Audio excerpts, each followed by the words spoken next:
Hello, friends. Welcome to another episode of your motivational Gen Z and Millennial Expert podcast.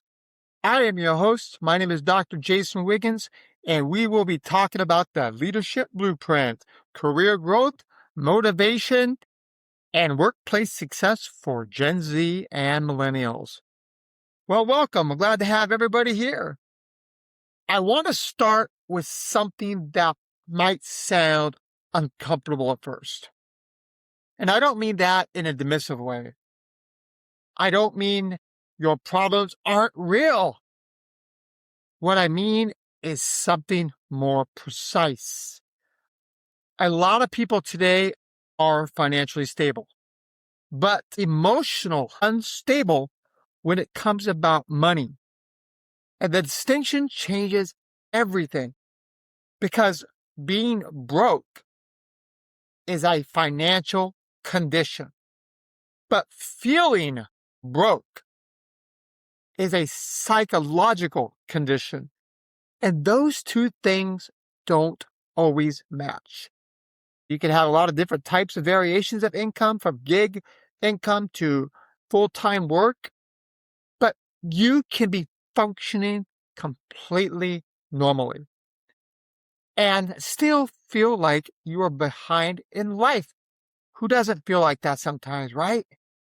And the reason for that is not your bank account. It is your environment. We live in a world now where financial reality is no longer just what you experience directly. It is what you are exposed to constantly. Every day you are seeing someone buy a house, someone quitting their job, someone making money online, someone traveling, someone showing income screenshots, somebody upgrading their lifestyle. This is everything you're seeing through social media. And even though your logical brain knows this is not correct, your emotional brain does not process this at all. It just absorbs that repetition of all those good things happening to all these people. It's like it becomes normal. And then that expectation becomes normal. You see all of these people living the good life. You think everybody is like that but you. The expectation becomes the pressure. And that is how someone can have a stable life, but still feel like they are falling behind. Remember, every person in your social media platform is not having success, but it's just that one every once in a while you see them doing great things and you go, how come that's not me? This is a very emotional experience happening for millennials and Gen Zs right now. It is not panic. It is not crisis. It is something quieter. It is a constant background pressure. You're working and earning and paying bills. You're doing what you're supposed to do. But there is still this feeling, I should be further along than I am. There's always that constant pressure about how come I'm not living up to not only my standards, but standards of everybody else. So you begin to internalize that. And after a while, if you're not making the money you want to make, or you're not having the status you want to make, you start to think, what am I doing wrong? I must be bad with what I'm doing. I must be bad with my money, or I'm just not doing enough. But what if neither of those are true? What if the issue is not financial structure, but your distorted environment? Because here's what changed. You are no longer just living your life. You are constantly exposed to all the thousands of humans at the same time on social media, but not their full lives.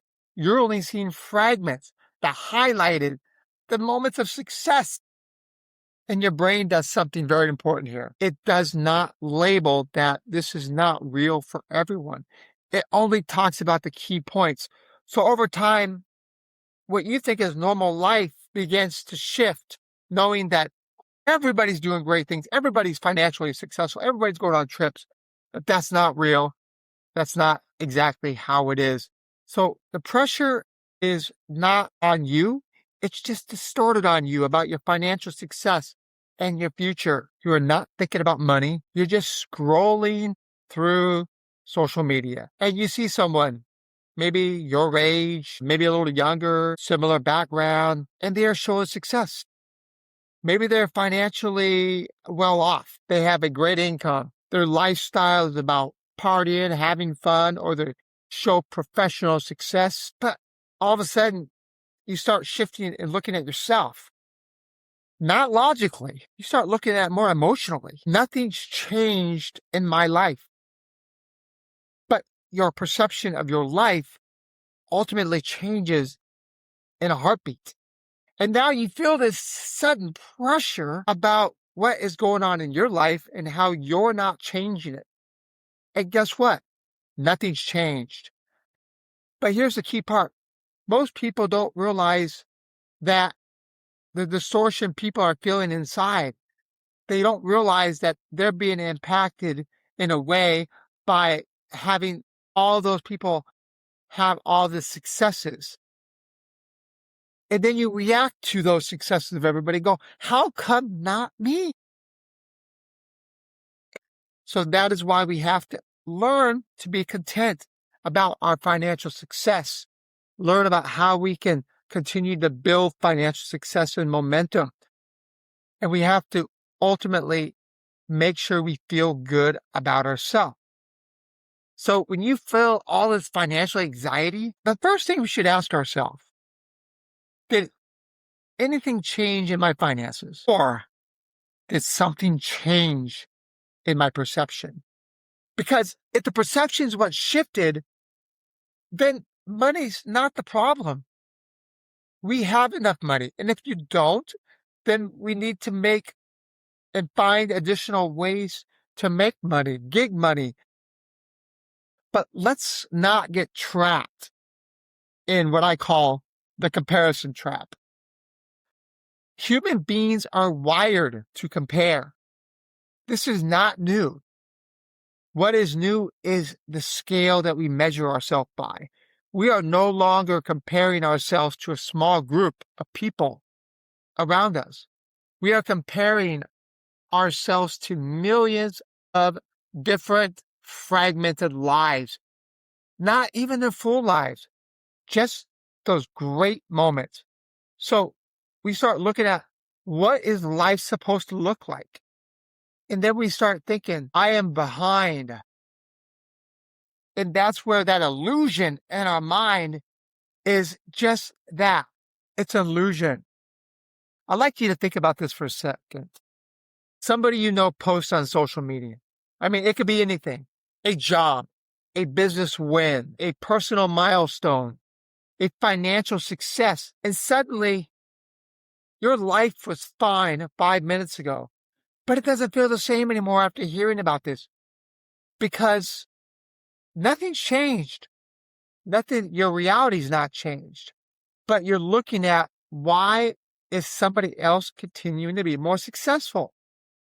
So when you look at your lifestyle, think about how that money leak in your life, emotional, financial thought process. It's not about one big mistake we make. It's about the small feelings of success that we have. We get a raise. We upgrade our life slightly. We get to go out and eat out, enjoy a great movie with our friends and our family. We find things that we can buy that make us feel better. We do something to make us happy.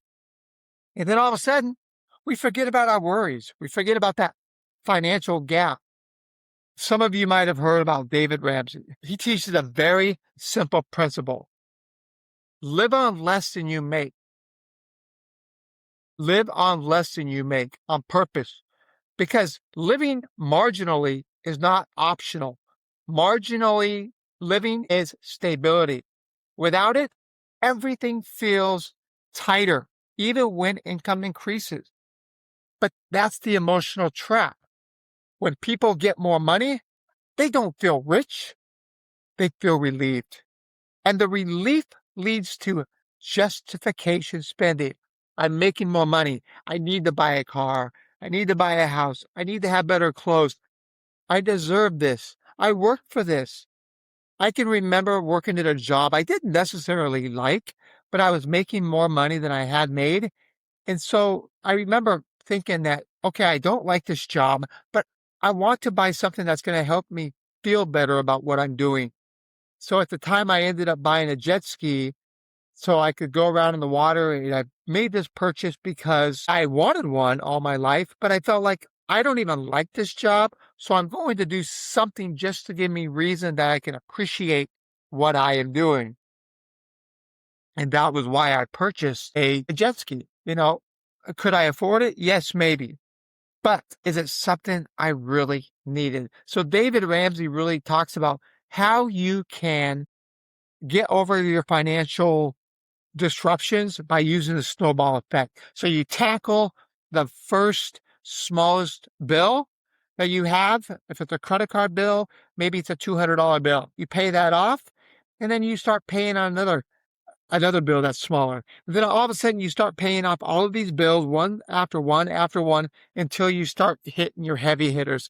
Then you also find ways to improve your financial duress by looking for a new job, reducing your expenses. These are all things that will help you feel more comfortable and relieved.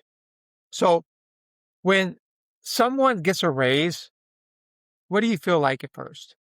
You feel progress. But guess what?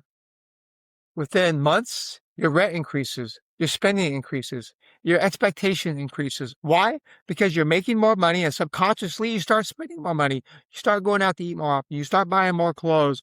You decide you want a better car. And suddenly nothing's actually changed. So what have you felt?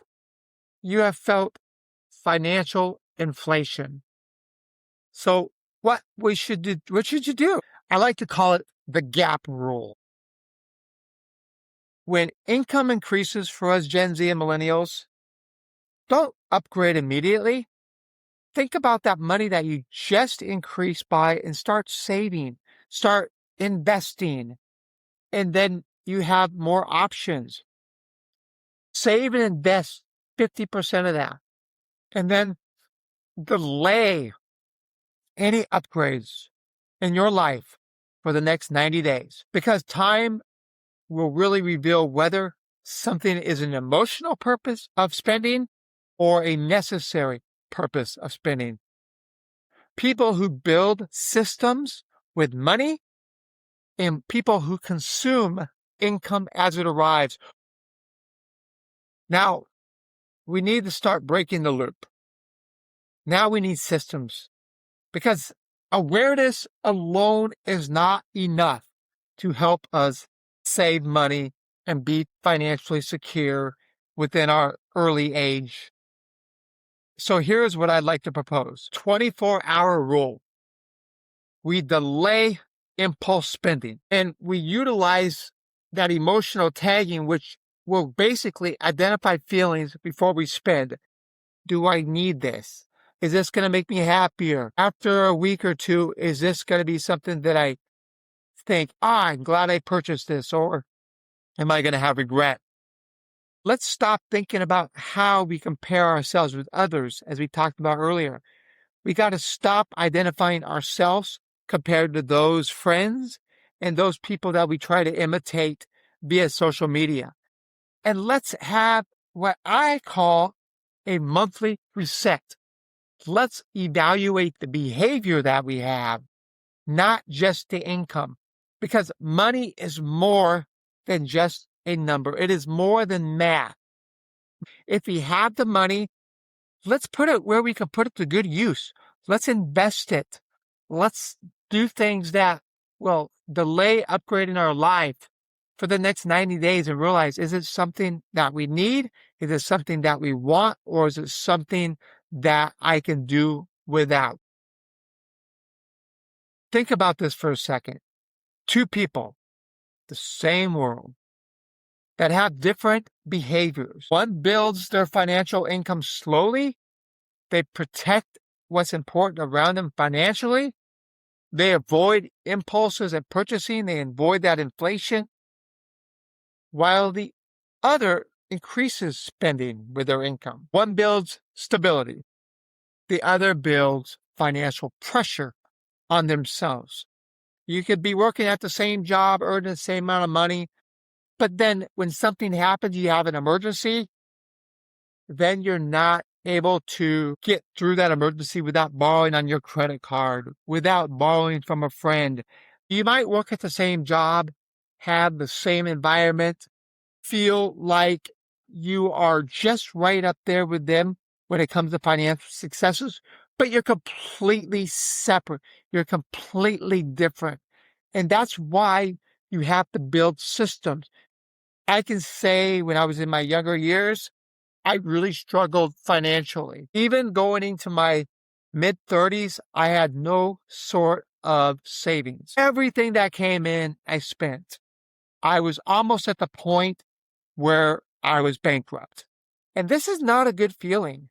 A good feeling is when you have financial success.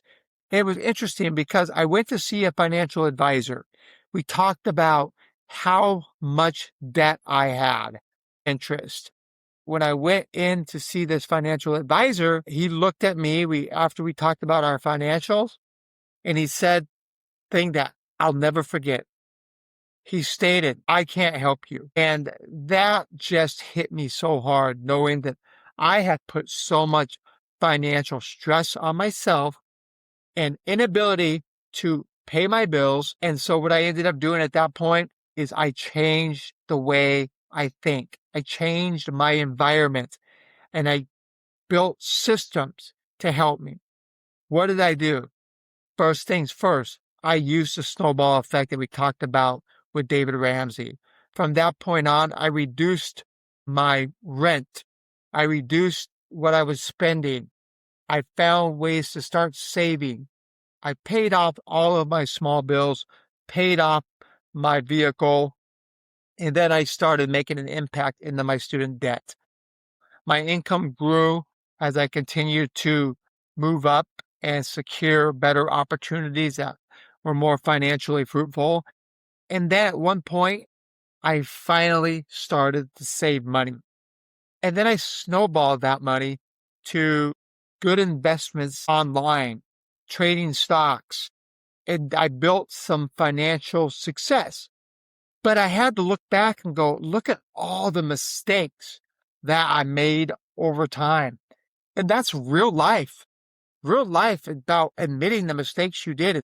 And that's why if anybody takes anything out of this podcast, I really want you to think about, looking at your life and not living with inflation, not trying to spend as much as you receive.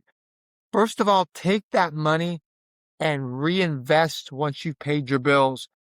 It's interesting because I had a friend growing up, and it's because we talked about wanting to save for a cruise after 1 year, and we thought about if you save at least $5 a day over the course of every single day, that's it. You have saved $1,500. And you know what? You can go on a trip for $1,500. And that's just by saving $5 a day, $35 a week. So when you start thinking about the coffee you buy, the small thing that you don't need, and you think about saving that. Now, let's say you're not going to go on a trip. You want to compound that. You want to make more money. You want to reinvest. All of a sudden, that $1,500 that you saved in 5 years, if you invested right, is now $5,000.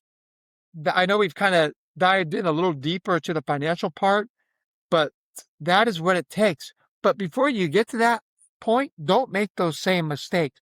Be emotionally secure about your purchases. Stop reviewing your life, compared to everybody else when it comes to social media. We all do great things. We just do it at different timelines in our life. I've had to look at people going, "Oh, wow, look at what they're doing. This is great." But then I reflect, oh, I've done these same things, but they're just different timelines about when we did it. So that's why don't get caught up in focusing on your success versus someone else's success. Think about how your life focuses on the great things that you have done. Most financial stress today is not financial. It's the perception. It's our own emotional well-being. And we have to stop personalizing it, going, how does this affect me? It shouldn't affect me. We should celebrate their successes, feel good about what they did, and stop thinking it in a distorted manner. Start thinking about what their goal would have been and how they achieved it. And then reflect on what we can do, how we can be successful. And that goal in our life is about being emotional stable. And that emotional stability creates freedom in our life. Not that comparison, not the increase in income, not all the validation we need around us, just the stability that makes us focus on who we are and how we can improve. If there is one thing that I want you to take out of today's episode about being emotionally stable and financially secure and building wealth and reinvesting and not comparing yourself to others, I want you to be influenced in a way that you can realize. And that moment you separate the perception from reality and that emotion from behavior and the income from lifestyle. You'll stop reacting and start building because the rules are constantly changing and most people are still playing the old game. And that is where opportunity begins. So as Gen Z and millennials, we feel a lot of pressure. We see it on social media about all the successes that everybody's having. And that's great. But you and I, we can do exactly the same thing. You have to set your mind to it. Focus on the greater impact that you can make. Are you doing something right now that says, this is counterproductive? This is not what I should be doing. This is not how I should be wasting my time. I've been there. Take that time to focus on being you. So I want to thank all my great listeners out there. And I want you to continue to listen, share, like, subscribe. So truly be happy with yourself. Know that you are here for a purpose. You are here for a reason, and you are here to conquer everything that is in front of you moving forward. Remember, don't ever let anyone tell you you're not great.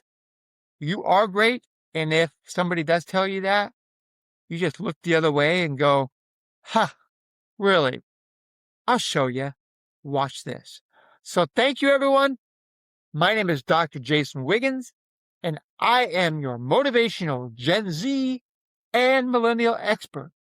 Take care, and we'll talk to you later. Bye-bye.